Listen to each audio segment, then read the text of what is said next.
So I want to talk about one of my favorite martial arts. The two martial arts I really like, I've really learned to like in more recent years, have been eskrima that I talked to you about before, which I've just practiced very little. Not a whole lot of eskrima, and it's one of the arts that I would like to have practiced a lot more. And the other one is Muay Thai. Muay Thai, or as you know it, is Thai boxing. And Thai boxing is an art that I practice. I practiced it for a number of years. Kru Ken, who's going to come later, was my teacher. I had an excellent teacher. I did it for a number of years. It is not an art for an old man like me.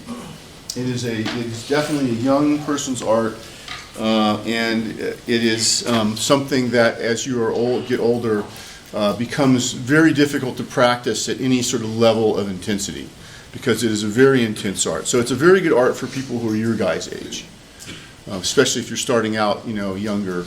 Very good art. It's one of my favorite martial arts.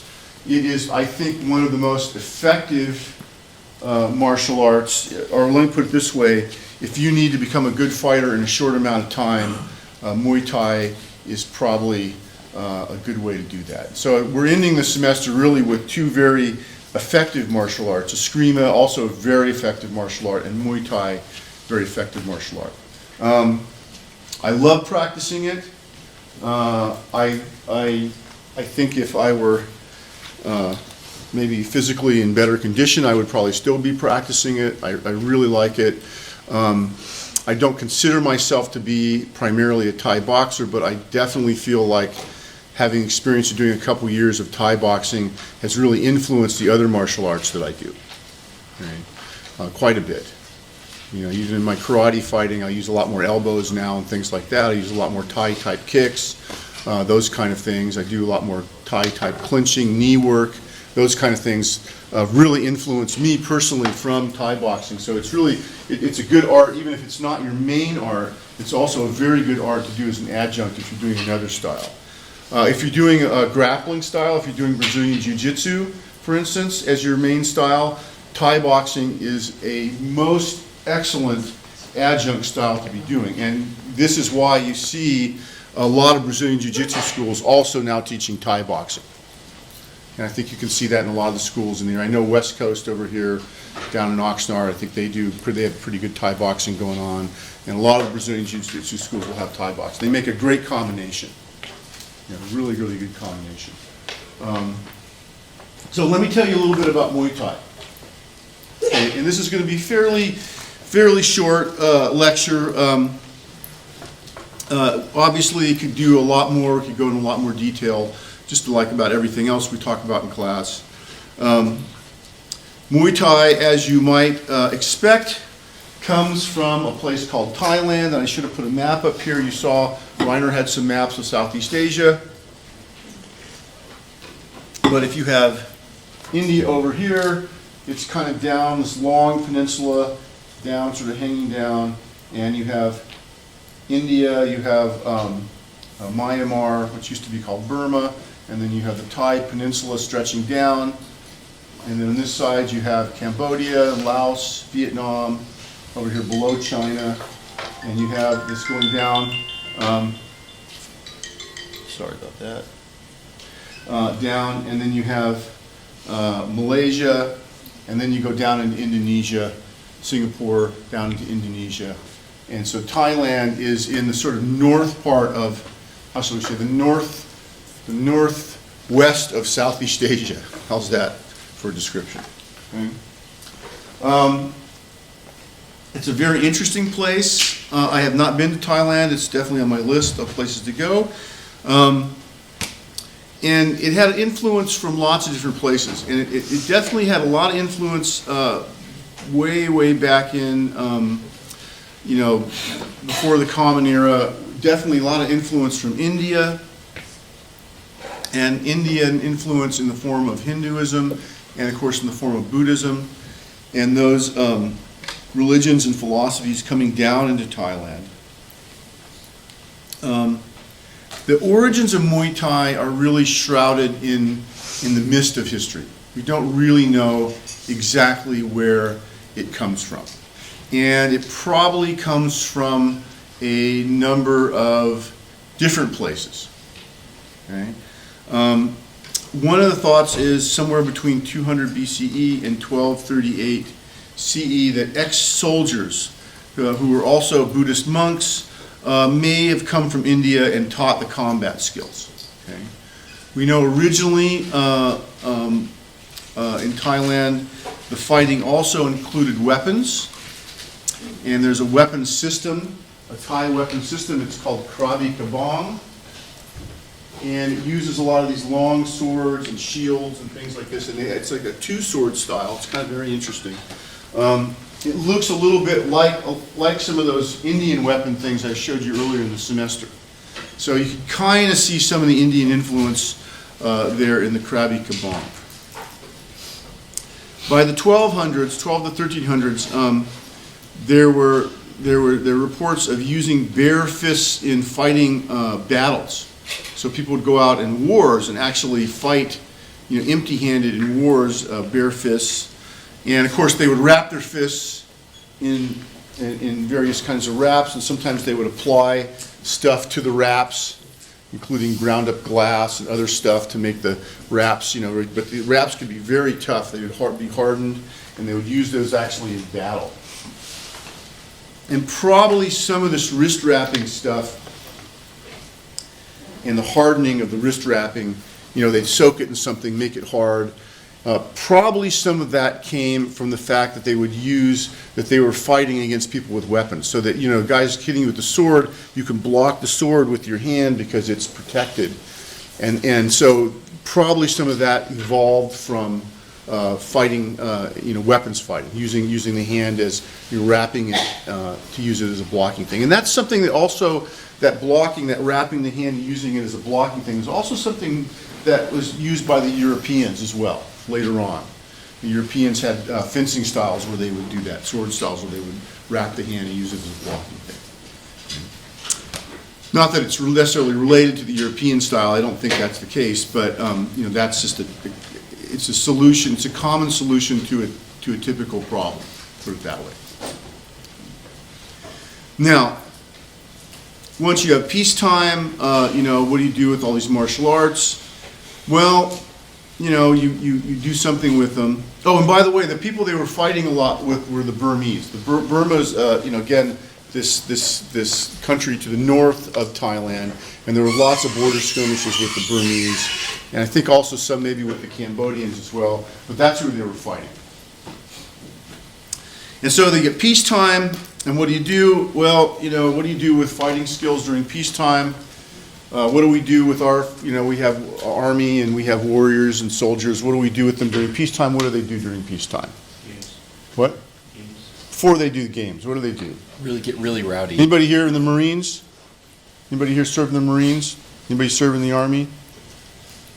Anybody go, what do? You go to boot camp, and then what do? You train, right? You train.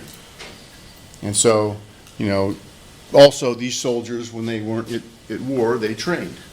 And they trained in these arts that they had used in the war, and these then start to evolve into a system, okay? And then you have the soldiers then starting to train, mostly in the beginning, royalty, people in the royal family, and elite members of the Thai society, okay? So the first sort of civilians that sort of get trained in this art are people in the royal family and elite people.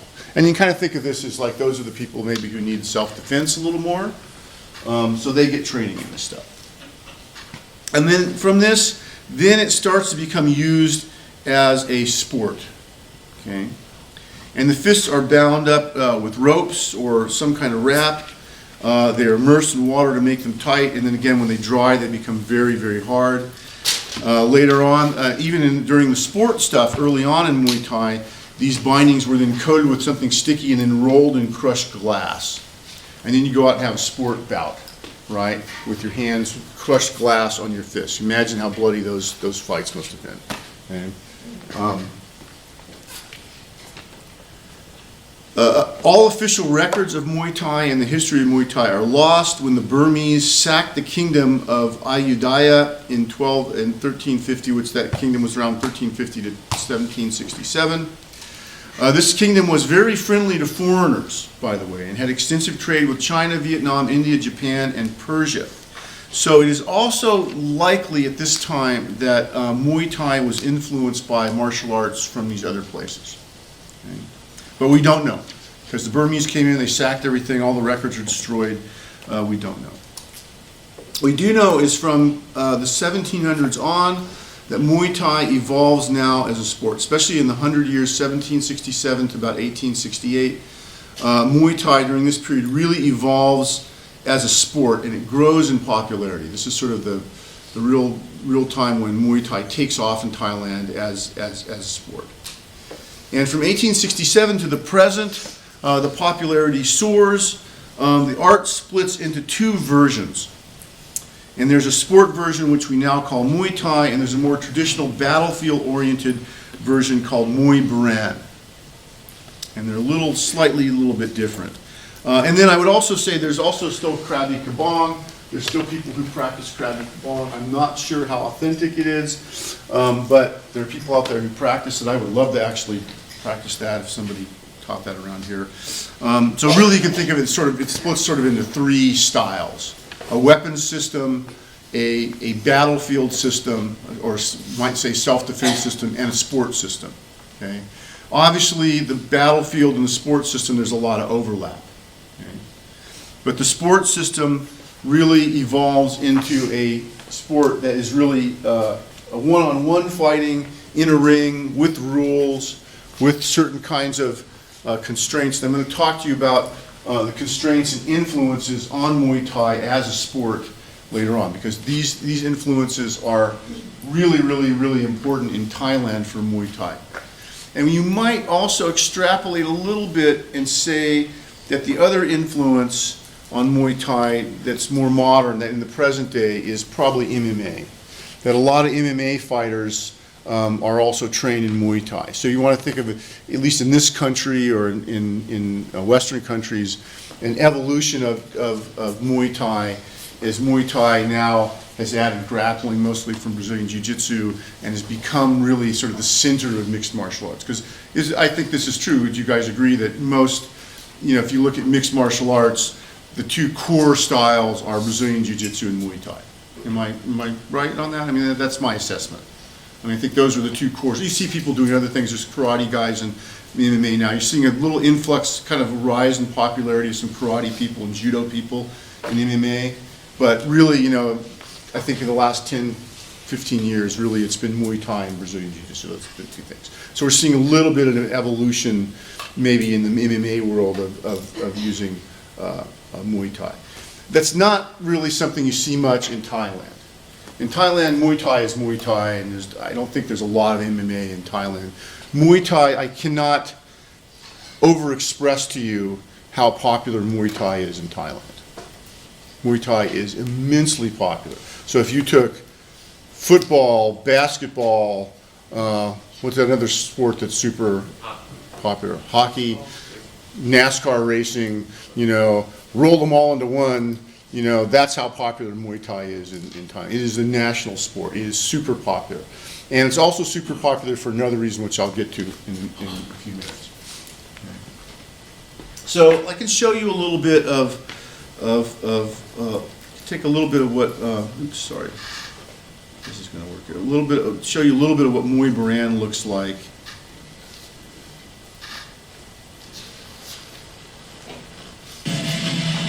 Sorry, the music on these things is just terrible.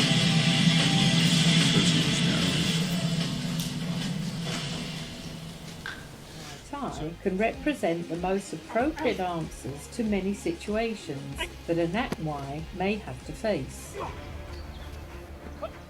An expert in these techniques is trained to neutralize all kinds of blows, punches, kicks, knee and elbow strikes. Moreover, these sophisticated fighting strategies prepare the trainee to face neck or body holds, as well as surprise or jump attacks.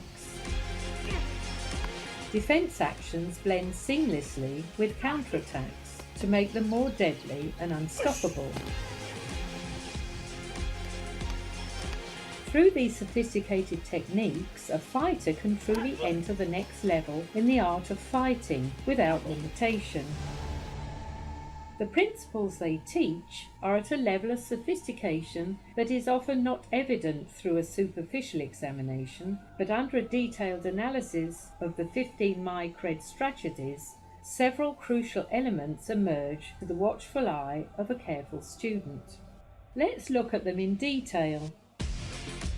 Most kick techniques are carried out at low level, below the belt line. Great emphasis is placed on angular movements to avoid impact with the adversary and to attack more efficiently. Luk Mai contains a careful study of the vital points of the human body, points which attack the nervous system, the respiratory or cardiac system, the muscular system, the skeleton and joints, the skin's surface. Within the 15 forms, sophisticated strategies of martial combat are hidden: attrition, psychological war, camouflage and misdirection, throws and knockdowns.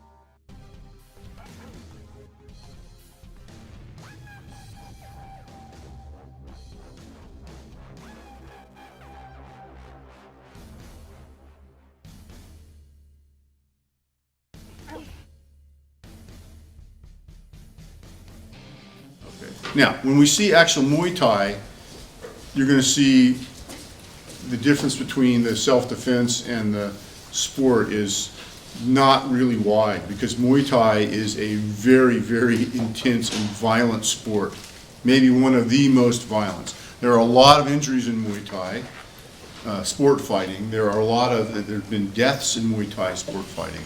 So again, it's one of those arts where the self-defense and the sport are fairly close together. Okay, fairly close together.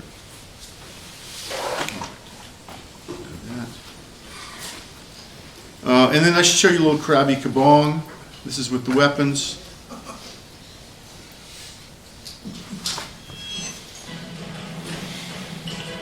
Looks a little like something you've just seen already.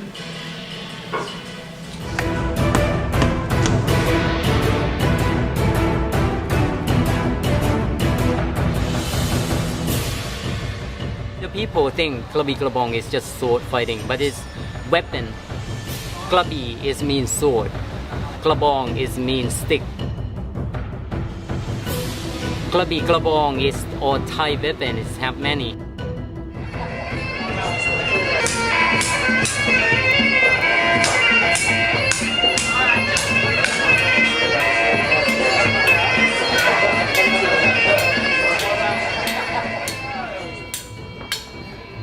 How to use, defend yourself, that is the most important. For striking first, to learn how to defend yourself. On traditional way, you practice how to defend yourself first. Your heart gonna be more calm when you know how to defend yourself.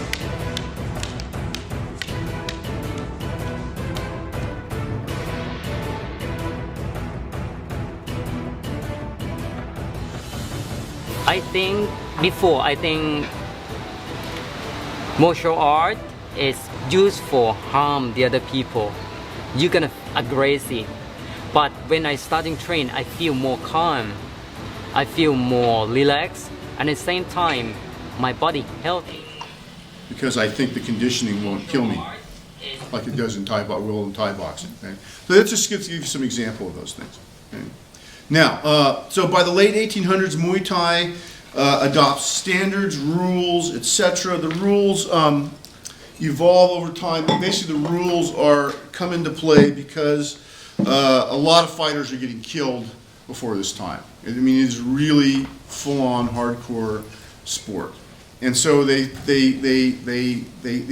introduce standards and some rules, and as well as the use of safety equipment, including gloves, okay, for the first time.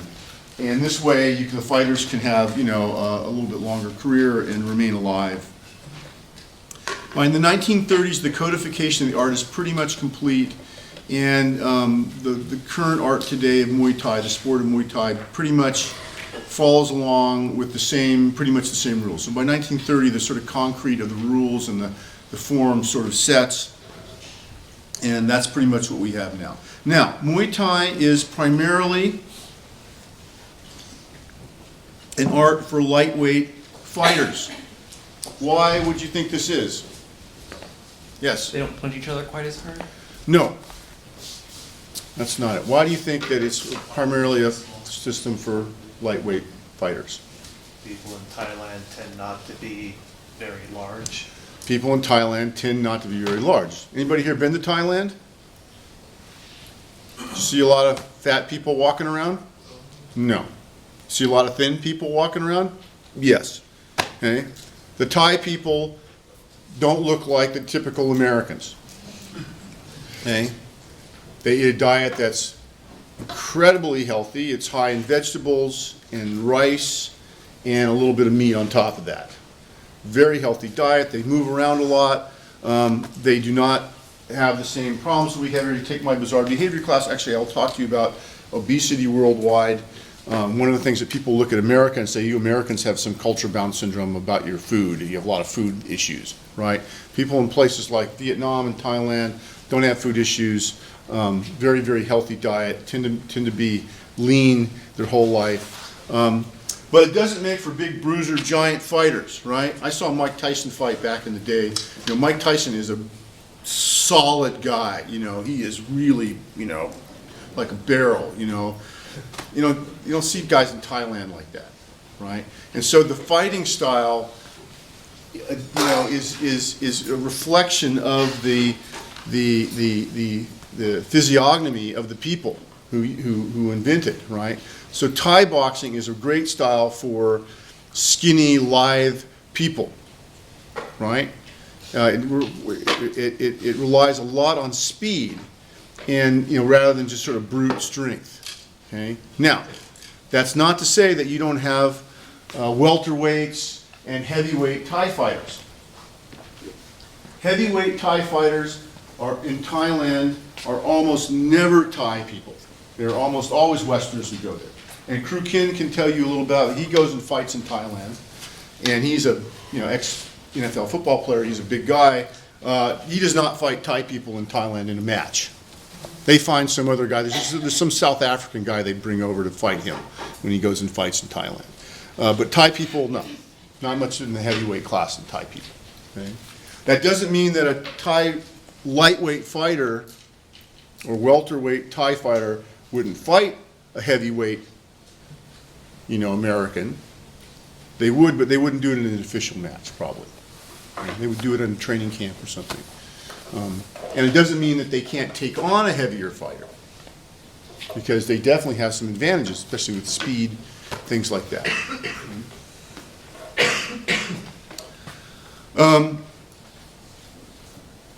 Muay Thai, the main thing about Muay Thai, and I think Kru Kin will tell you this too, the main thing about Muay Thai, what it's really, really about, obviously it's about technique. There's a martial arts system, there's a technique, but really what goes on in Muay Thai, the sport Muay Thai, it's really primarily about conditioning, okay? And a lot of times the fights really are who is in better condition.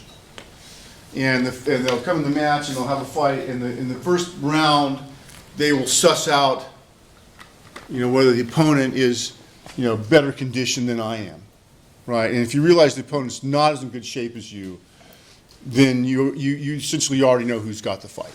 A lot of times it boils, and if the technique is about equal, then basically it boils down to who's better conditioned, who's in better shape.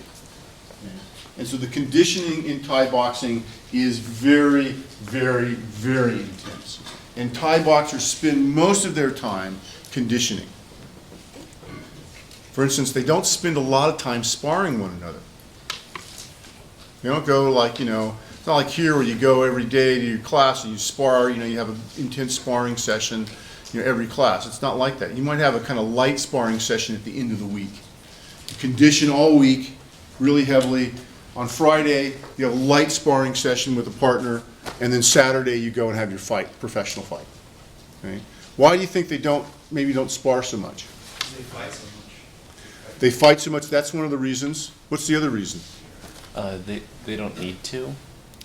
Well, I mean, if because it's so much on the conditioning that as long as you know what you're doing and are up to speed on There's that. some of that. What else? It's just really easy to get injured.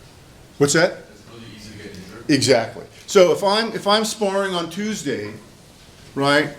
I spar a guy, I crack him in the jaw and I hurt my wrist. I can't fight Saturday. My family doesn't get fed. Okay? I don't make any money. I don't make any money for the school. My teacher now is pissed off at me. So especially the good fighters, the ones who are really active careers and the active part of their career, do not do a lot of sparring. This is something that you don't see here in America because we're not doing it. It's not life or death for us, right? I'm doing some amateur MMA match, whatever. I'd spar all week, so if I get injured, I don't do the match. My family still eats, right? So one thing you have to realize is about how Thai boxers are recruited, right? They're recruited from a very young age. What they do is they'll bring in, and maybe I should let Crew tell you about this, but I don't know if he's going to tell you about this or not, so I'll just mention it to you. He may say it again. But what they do is they bring in a bunch of kids from around the area. There's a camp, a boxing camp. They bring a bunch of kids in the area, they turn them loose in the big room and tell them to go at each other. And they start fighting and beating each other up. And here's a kid over here, he starts crying, okay, he's out of it. There's another kid over there, that kid's a really good fighter. He's like technically, somebody's already taught him a little bit, he's really good, he's technical. And okay, that kid, look at him. And there's some other kid over here, and he may be getting the snot beaten out of him, but he's got a lot of heart. He starts going in there and he's getting pissed off, and he's fighting, even though he's getting the crap beaten out of him. They go, oh, that kid. Okay, you kids go home, we're keeping this kid, right? And so there's a whittling down process. So why do they keep that kid rather than the kid who's a really good technical fighter, already has some training? What do you think? What do you think? If you don't have heart in what you love, then Yeah, it's just yeah. Or you don't have the fear or whatever. Because you can always teach them the technique. But that heart is really, and I think Crew Kin's going to tell you about that. I think I just stole one of his stories. But that's really important to know. So they weed through like basically thousands of kids, right, to cherry pick out the ones who have that sort of fighter spirit. And then they go to the camp, and then the camp raises them essentially, and then they start fighting, and then when they win money, they get some money, and then the camp gets some money, and then they send their money home to the family. And so a lot of these fighters, they're dirt poor. I mean, by dirt poor, I mean they are dirt poor. They literally live in dirt villages, subsistence farming. And so Thai boxing is a way out of poverty for not only the person, but also their family. So they have a lot more riding on a fight than we would typically have here in America. Okay? Even a professional MMA fighter, he loses, he gets injured, well, he's not going to starve. I mean, in Thailand, it's really serious. I mean, there's some serious poverty here. And so again, their motivation for fighting is really to pull themselves out of poverty.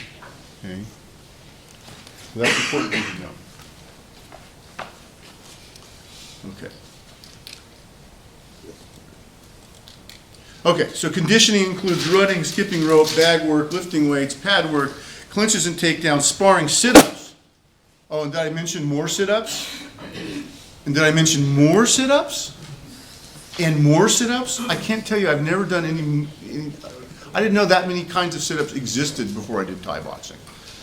And then you throw up, and then you go back and you do all these things over again, right? So if you go train with Crew Kin, you can go at 5:45 in the morning with Crew Kin and go and train with him, and you will work out, and basically you'll throw up, and then you'll go work out some more. So that's the conditioning is intense. Okay? And also it includes conditioning of the body, conditioning the arms and the legs, especially the legs, to become tough and, you know, toughen up to be able to take hits, to be able to take kicks. And, you know, traditionally in Thailand, this is done on a tree. They use banana trees for this purpose. Give you some idea of different conditioning techniques. It's very intense. Now, obviously, in modern time, we have bags, and you can see this guy's leg here is all bruised up. Typically, after a day of training Thai boxing, your shin, where you do a lot of your kicking contact surface, will be all bruised up, and then you can put some Tiger Balm or something on it, and then you go back the next day and you build it up to where it's, you know, it basically becomes impervious, right? The problem is if you're doing this for a long time and you get to be a certain age, that skin becomes kind of scarred and doesn't, you hit something with it, it cracks open and it doesn't heal up very well. So again, this emphasizes the conditioning is so intense. It's also one of the reasons why Thai boxers have a very limited career span, because your body can't take this stuff forever, right?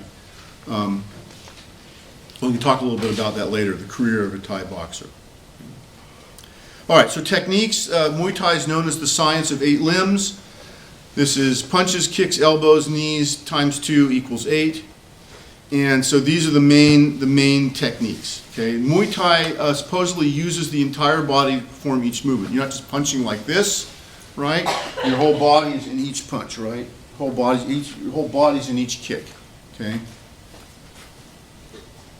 They use a lot of training pads, things like this. I know Peter told you that Bruce Lee was the one who brought these into martial arts. I think actually Thai boxers got this stuff from Western boxers way before Bruce Lee, probably in the early 1900s-ish, when Western boxers started adapting these things. I think the Thai boxers also got them around that time. So they'll use focus mitts, they'll use bags, they'll use gloves, all these kind of things. And I think a lot of that stuff was adopted from Western boxing. It could have gone the other way, I'm not sure, but I think they got some of that from Western boxing early on. So it's very typical when you train in Muay Thai, you'll use these training gear. Techniques. First of all, punching. Muay Thai guys are known for their punches. The punches are, you know, if you watch any boxing, Western boxing, the punches are similar. You'll see it, but you'll also see a little bit of the sort of Asian karate-like thing, like, because the punch will go here, it'll also twist as it punches. There's also a twisting motion. It's not just necessarily just a straight punch. There's also, a lot of times there'll be twisting motions of the punches. So it's like a karate punch, right? You know, big karate punch, only it's here, right? There'll be a twisting motion. But it looks very similar in many cases to a lot of other kind of percussive punching techniques from other styles. They have some kind of techniques, for instance, like this flying Superman punch here. You'll see sometimes they have these kind of techniques. You won't see these in a typical match. If you see the guy doing a lot of showboating techniques, really fancy punches or really fancy kicks, what that means is he's assessed his opponent in the first round. Usually they won't be for the first round. He's assessed that opponent and he realizes he's a lot better than that guy. And he realizes, I'm a lot better than you. I can start doing some showboating techniques. I'll throw some spinning kicks and stuff. I can do some Superman punches. I'll start doing some showboating things, right? And there's a reason for that too, right? But if I get in the match and I assess and you're about the same level as me, it's going to boil down to conditioning. I won't do these kind of showboating techniques. I'll stick with the basics, right? Straight, jab, cross, hook, and uppercut. Right? Those are the 4 basic ones. There's a bunch of other things too, but those are the 4 basic ones, right? Jab, cross, hook, uppercut, right? And you'll do a billion of those when you train in Thai boxing. You hit forward. Oops, I hit. Okay. So I can show you some a little bit. I'm trying to remember which one of these is better to show you. One of these is pretty cool.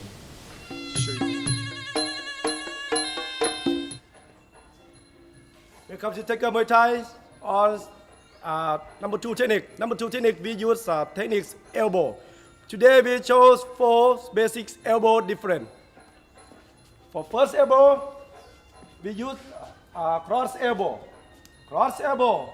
This one you use right side elbow, touch with target, and one hand defense on him face. Shoulder, this one dips come inside.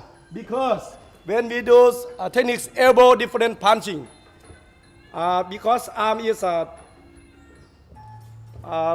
elbow is half between your arm, you know. You need to use this elbow for touch with target. Also one hand defense. Number 2 technique elbow, we do up elbow. Up elbow. One hand defend on his face and shoulder dips come inside for touch with chin. Chin is target for techniques up elbow. Number 3 technique spin elbow. Spin elbow, you step left side, come to cross and moves body, come inside a little bit. Spin back elbow, come inside. Head is target, and also one hand he need to defend. Number 4 technique press elbow. Him step forward and use right side press on the head. On here is target for touch with target, yeah, on your head. Also one hand him defend on him face. Okay, after that we do 4 techniques elbow different. Continue. Elbow cross. Up elbow, spin elbow, press elbow, up. That's it. Before he press elbow, you can feel. After he come back, same first. He come back, same press. That's it. Again. Cross, up, spin, press. Again. Cross, up, spin, press. That's it. 4 elbow different. Okay. We chose 4 techniques elbow in the on the path.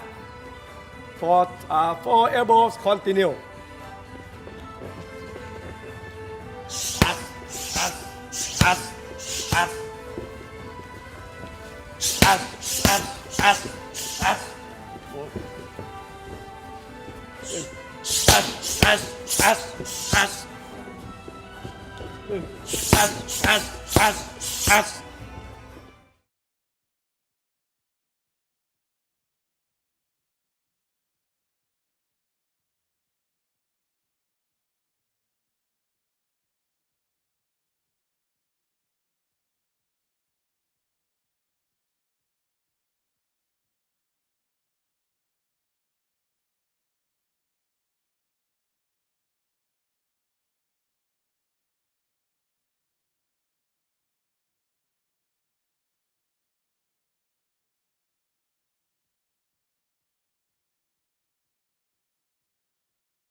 Tricky.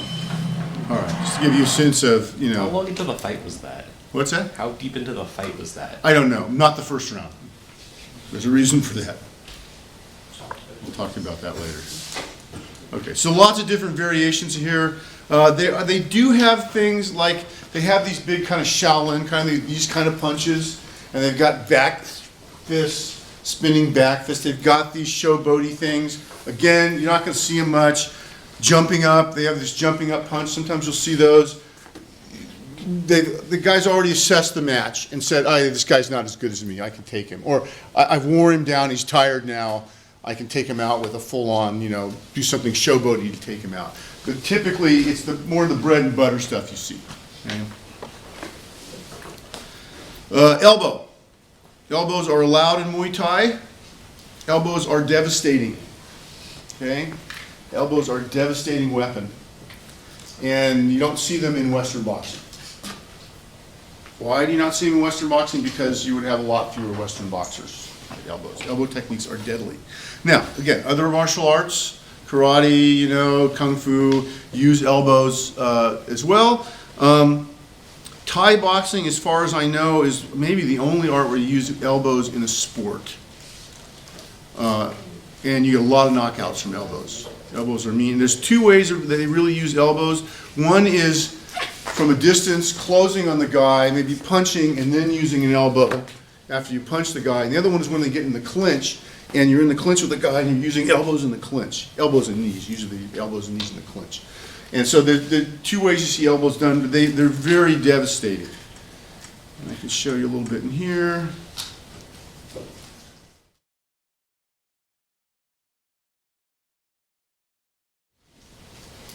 That's a knockout. Okay. So here's the clinching, elbows from a clinch. So this guy's clinching a lot. And there's different styles of Muay Thai. There are styles where fighters like to clinch more and use elbows and knees, and there's fighters who like to use punches and kicks more. And the guy in the red is a clinch fighter. He likes to fight in the clinch. Or he's assessed the guy and he's realized the other guy's better than me at punching and kicking, I better do something else.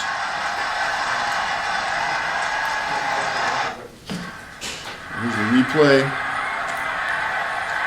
There's a different guy. Same idea here. In the clinch, he's going to do stuff in the clinch. A lot of knee work, and there's an elbow. Kick.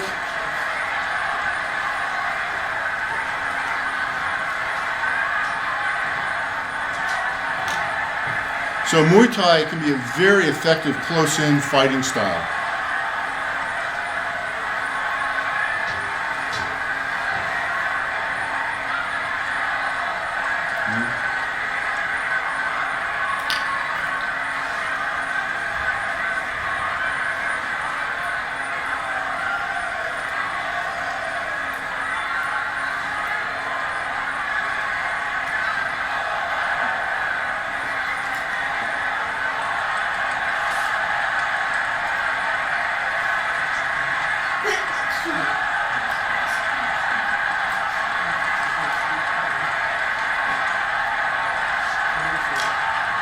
You see the elbow was so fast, I don't know if you saw it. He did this kind of elbow in the guy's face. All right. You get the idea there. Is there a reason why there's bands on there? Yeah, this is a kind of traditional thing for good luck. I'll talk a little bit about that at the end. This flying elbow technique, I don't have an example to show you this, but there's actually guys that'll jump up in the air and come down on the guy's head with their elbow, and there's been deaths from that. That will not only knock the guy out, that'll kill somebody. Right on the top of the head, boom, right? It doesn't kill you, it'll definitely shorten your career. And again, elbows, you know, up, down, sideways, diagonal, up, diagonal down, straight down, straight down. So dip, tip elbows. Spinning elbows, flying elbows, again, showboat techniques. Don't see those as much. Kicking. Muay Thai known for kicking. Kicking style, a lot of high kicks, but also low kicks. And people don't realize this about Muay Thai because they see these high kicks, you know, like here, you know, knocking the guys out, and they're thinking that's the main thing they do. But they do a lot of low kicks in Muay Thai. And they do a lot of kicks where they'll just kick the guy's leg over and over again. Kick the guy's leg over and over and over again. Remember the video I showed you the first day of class? Fighting that street fighter, he just kept kicking the guy's leg, kept kicking the leg, wore him down, and then he starts to favor that leg, and then suddenly he's going to kick the leg again, the guy goes low to block, hits him in the head, knocks him out. So low kicks are really part of Muay Thai, and that's something that people don't realize. The low kicks are probably, you know, just as important as the high kicks. Okay? And again, they have front kicks, roundhouse kicks, shin kicks, knee kicks, axe kicks, you know, where you just go straight up and down. Side kicks, very rare. They don't use side kicks very much. Spinning kicks, very rare. Those are showboating things. And jump kicks, showboating things. But they do have them in the repertoire. And when I did Muay Thai, I actually practiced a lot of side kicks. So I like side kicks. They work well for me. I think they're good for big guys. And so you'll find different Muay Thai teachers will emphasize different things. But roundhouse kicks and front kicks are the bread and butter. Okay?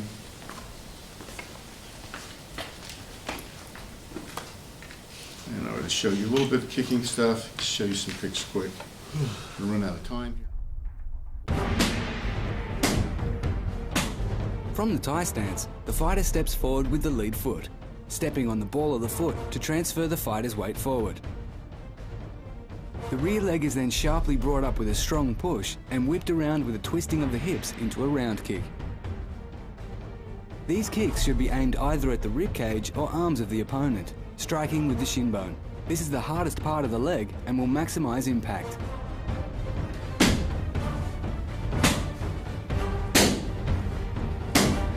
Videos. Okay, kicks. Knees are really important in Muay Thai. I include a picture of a woman in here doing Muay Thai because this is a great self-defense move for women. Guys are coming up, they're grabbing, they're pulling you in, and as they pull you in, you grab the head, pull the head down, knee, right? Great technique for women to use. Knees are super important. Again, people have a more of a knee style. They call it Muay Cow, using more, Thai knee techniques. And again, a lot of the clinch fighters like this kind of thing, and they can use this very effectively.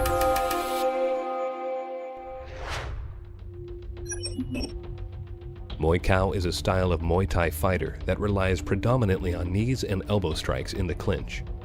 Muay Cows are experts in fighting in close range and are relentless in forcing their opponents into the clinch. Knees and elbows are the weapons of choice for a Muay Cow fighter. They will attack with their knees and elbows when they enter the clinch, inside the clinch, and upon breaking from the clinch. The clinch is where the Muay Cow does the most damage. Muay Cows are high output, heavy endurance pressure fighters. They use a lot of energy stalking their opponents down and fighting inside the clinch. A Muay Cow will never stop moving forward. Once they have established the clinch, they will go to work, staying very active, striking with knees and elbows. A Muay Cow will spend the first 2 rounds grinding their opponent down, testing their endurance. In the 3rd through 5th rounds, the Muay Cow will look for a finish.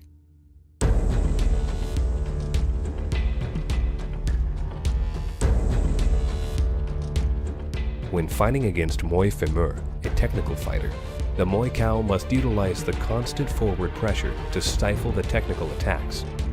The Muay Cow must march the technical fighter down, force the clinch, and wear the technical fighter down with knees to the body. When fighting against a Muay Mat Teka, a punch and leg kick fighter, the Muay Cow must utilize more elbow strikes. The Muay Cow can block the punches and counter with heavy elbow strikes. When fighting against another Muay Cow, the advantage will go to the fighter that is more dominant with sweeps. 2 Muay Cows will often trade knees and elbows, blow for blow, but it is the fighter that is able to land more sweeps that will be victorious.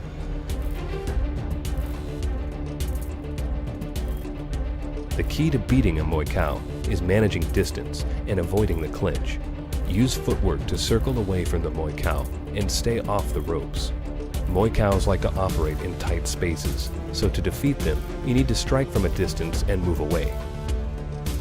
When the Muay Cow has you backed against the ropes, block their arms and push away hard as they engage in the clinch. You can use the Muay Cow's forward pressure to your advantage.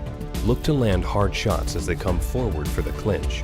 Teeps are an excellent tool to keep a Muay Cow at a distance. Then there's blocks, and there's evasions, and you can find very good evasive fighters in Muay Thai. I think I have some example of this somewhere here. Sorry about the bad music here. Let's mute this. Yeah, that's not what I want. These are just some other various techniques. Other techniques.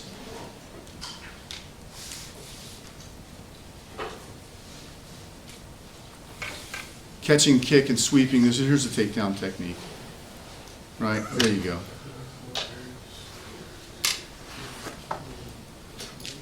So catch the kick and sweep the guy, right?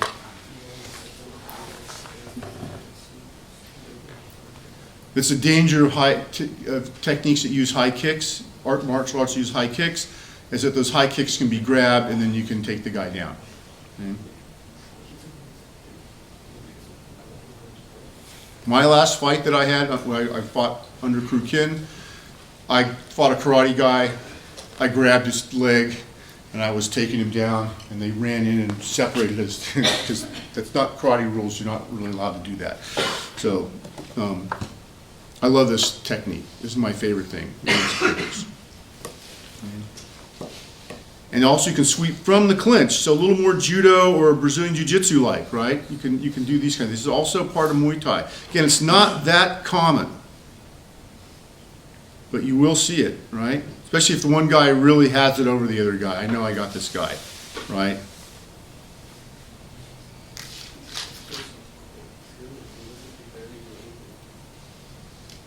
Seems like actually a kind of good counter against a guy who's trying to knee you, which is what's going on here. Right? So very nice check. These look right out of judo or jiu-jitsu right there. Okay? Very nice techniques. So again, you know, you see that Muay Thai is kind of a full flavor martial art. And we had a little evasion.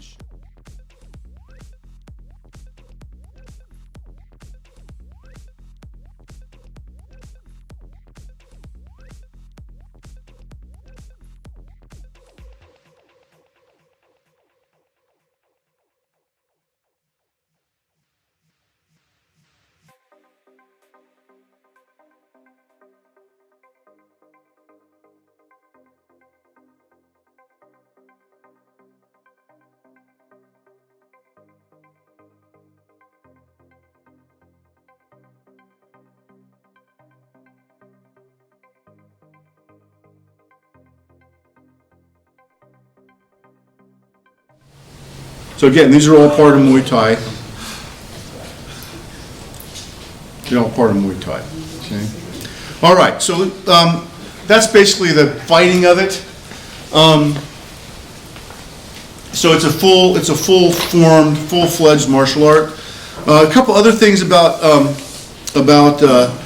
Muay Thai. Some of the rituals. There's something that's done before the match called the Y Crew or the Ram Muay, and this is a sort of like a dance they do before the fight, and each fighter will do this sort of dance, and this is derived from early shamanism or early Hindu rites, probably came from India.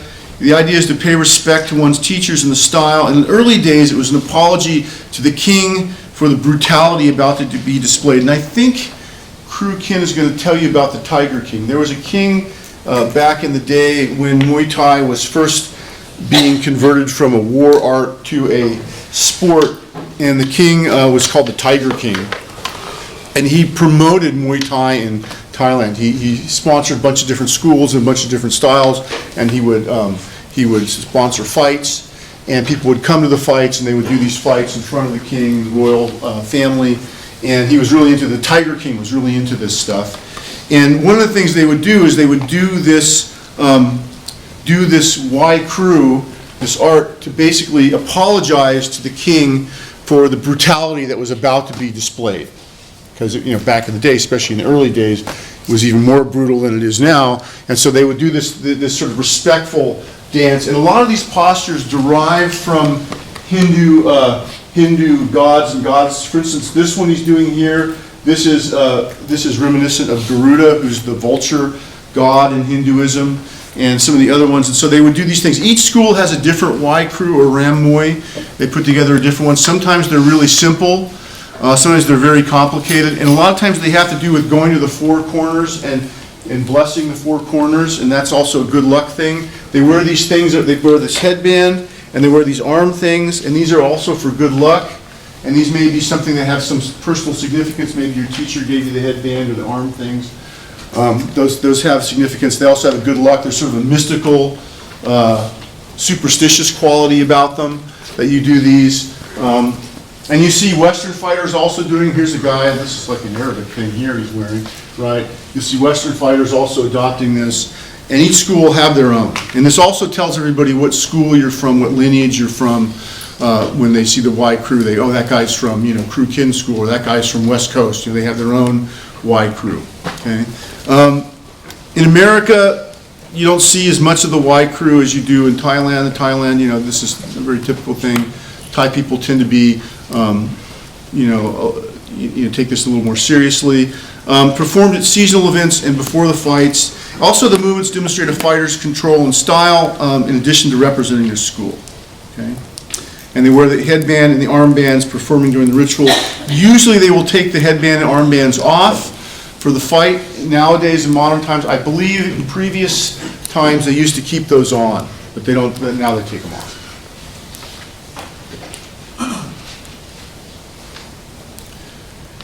So let's talk about the main thing about Muay Thai.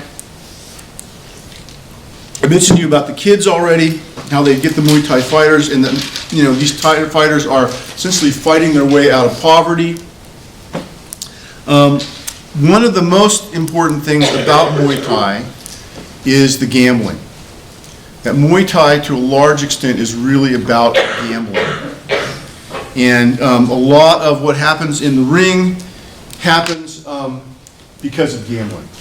So if I go out first round, we're fighting first round, and you're better than me, you pop me, and I take a dive, I'm knocked out, that's not a lot of money changed hands there, right? But if we go out first round, you've already figured out you're better than me, but you don't let anybody know. You kind of act like you're equal with me. First round is kind of a draw. Now money starts changing hands. Oh, I thought he was better, but looks like the other guy was just as good. Money starts changing hands, right? Second round, a little more testing. A little more money changes hands. Okay, by the third round, all right, ready to take the guy out, and then you take me out, right? Do some showboating technique, show how cool you are. Money's changed hands. There's an incentive for the rounds to go on a little bit, so more gambling can take place. And the gambling takes place, a lot of it between individuals. People in Thailand are very experienced gamblers, so there's a lot of gambling between individuals. There's a lot of gambling with syndicates, kind of organized crime kind of things. The schools gamble. You know, a Thai boxing school may make a lot of its income by gambling on its fighters or gambling against its fighters in some cases. There, of course, you might imagine there can be some corruption here. There can be a guy who's going to throw a fight. He knows he's a better fighter than me, but maybe, you know, his school needs to make money, so they gamble against their own guy, and he takes a dive. You know, that kind of stuff has been known to happen. It happens in Western boxing too. Maybe you saw the last Mayweather fight, maybe not. You know what I'm talking about. It happens in you know, guys going to get a big payday, so, you know, whatever, let Mayweather win. You know, it happens. Okay, and so, but gambling is a big deal in Thailand. It is the main thing that motivates Thai boxing. And so again, when you talk about Thai boxing being a sport, the real thing that distinguishes it as a sport from a self-defense thing is the gambling. And the fact that it's in a ring, and that there's strategies in the ring going on that both fighters participate in to increase the amount of money exchanging out in the audience. Okay? Very important. Yes? So, is the gambling almost exactly like here in the States where it's commonplace for people to throw fights, or is it more like, oh, if we have to, we will? Or how different? No, the fights are professional fights. They're professional. They're set up, you know, like a boxing match. They happen all the time, like every weekend. There are fights, and they go from the amateur level all the way to the professional level. And people go to the fights and they gamble. And the gambling is part of going to the fights. And they gamble, you know, they can gamble a little money or they can gamble a lot of money. And you can gamble among individuals, and the gambling will change. The odds change during the fight. Okay? That's another reason it influences the style. The odds change during the fight. Okay? And so it really drives the sport of it. Okay? Drives the sport of it. You imagine betting on a football game, and, you know, the guys, you know, you get one bet on the first down, and by third down you change the bet. You know, I mean, it's very dynamic. It's more dynamic than the gambling you typically see in Western gambling. There's a documentary on Netflix called Fight World. Yeah. I don't know if you've seen that, but they show the Muay Thai in there. When they're gambling, it's crazy. It's crazy. It's crazy. It's crazy. And they're really serious about it, and they're really good at it. If you go to a gym or a fight in Thailand and try gambling, you're going to lose your money, because these guys have been doing it since they were kids. They know exactly what they're doing, exactly who to bet on. You know, it's very subtle what they're doing, and you will not, as a Westerner, pick up on the subtleties of it. So for you to win money is going to be very rare. But it's part of the whole thing, right? It's a part of the whole thing. Let me mention a little bit about the career of a fighter. Semi-pro fighters begin about 10 to 13 years old. and a pro fighter will usually retire in their early to mid-20s with anywhere between 200 to 500 pro fights completed. Compare that record to a Western boxer. How many fights would a Western boxer do by the time their career's over? What do you think? 40, 100 maybe if they're really prolific? Yeah, maybe 100. Thai boxer, 200 to 500 pro fights. So these guys are, they're serious here, right? And they don't last long. By the mid-20s, that guy's body's broken. He's done. He's taken a lot of hits to the head. He's done. And when he starts to lose, what happens is he's let go from the training camp. So again, you made your money, but you're done with, we'll see you later, right? There's no retirement plan. There's no, pension. You were dirt poor, and if you better save some money up, because now if you haven't, you're going to be dirt poor again. A lot of times the guys will leave in their mid-20s, and if they were good and they were good fighters, they will go and start training camps. They'll start their own training camps. They saved some money up, they were preparing for this, they'll start their own training camps. There are always new, younger fighters waiting to take their places, and many fighters have much, much shorter careers than this. Many of them are done by the time they're 20. As soon as you start losing consistently, you're done. So you're 14, 15, 16, 18 years old, you start losing, you're done. So it's kind of a very brutal business, if you will. Most fighters do it for the money, not for love of martial arts. We do this stuff because we like martial arts. They do it because they're dirt poor and they want a way out of poverty. Okay? It's a different motivation. Okay? Now, they'll finish. If they're lucky, they save some money. They'll start their own training camp. Especially if they were a very popular fighter, they were really good, they had a really good record, they could start their own training camp. If they didn't, if they had sort of more mediocre record or not so good record, then they come to the United States and start a training camp here. Because we don't know the difference and we'll train with anybody. We don't know the difference. So you'll sometimes see that. Now, I'm not saying anything bad about the Thai fighters who come here. I think some of them are really excellent. But again, you might want to know what the guy's record was in Thailand. Did he train champions? Was he a champion? Again, a lot of Westerners are really pretty gullible about this stuff. All right, that's basically what I had to tell you about Thai boxing. Any questions on this? I mean, we could talk a lot more. Yes? So how is it scored? Is it like boxing? How like when a guy wins a round, it's like 10 points and he gets 9? Yeah, I think so. But there's a lot of knockouts. A lot more knockouts than in Western boxing. The guy doesn't get up or he's really hurt, injured. A lot of the fights stop from knockouts. But I do think that, I think there's a point system. Ask Crew Kin that question. I'm not quite sure about that, but I'm pretty sure there is. It's similar to Western boxing, but a lot more times it's going to end out in a knockout or a TKO rather than just a point fight. Is it the same 10-second rule? Do you get knocked down or whatever? I think so. I think there's a 10-second rule. I'm not sure, but ask Crew Kin about that. He'd know about that. What you see is that the level of injuries and stuff that they sustain and let the fight go will be a lot more than you'll see in Western boxing, right? Yeah. Yeah, ask him about that. It's a good question, actually. I don't know the details about that. Yes. So do they have like championship fights? Yes. And so Yeah. it's like set up here where there's multiple Yeah. fighting organizations and here comes They have the championship champion. fights, usually in Lumpini Stadium, which is the big stadium. Yeah, they have championship fights, and it's like the Super Bowl and Christmas and Thanksgiving all wrapped up together. Everybody will be watching. It's a big deal. Yeah. And everybody knows the big fighters, the important fighters. They follow these guys. Again, the careers are short, but they follow these guys and they'll know the champions and that kind of stuff.